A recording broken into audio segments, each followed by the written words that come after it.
ৰাজ্য সংযুক্ত কৰে 2022 চনত মাহত 550 টাকা কৰে বৃদ্ধি কৰা উচিত।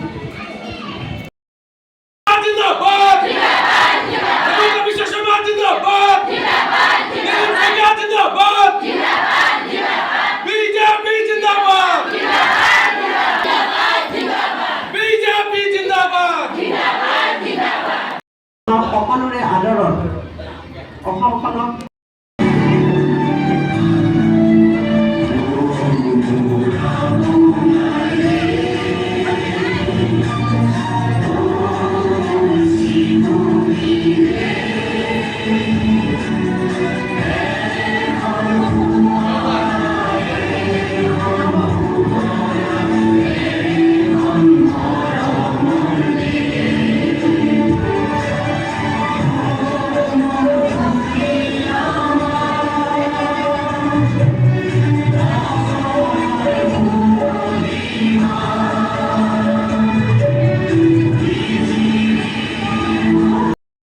বৰ্ষত প্ৰথমবাৰৰ বাবে প্ৰৱৰ্তন কৰিছিল আৰু সেই যাত্ৰা তেখেতৰ নেতৃত্বত আজিও অব্যাহত আছে আৰু আজি অসমৰ 40 লাখ আই মাতৃসকলক তেখেতে এই আঁচনিখনত অন্তৰ্ভুক্ত কৰিছে।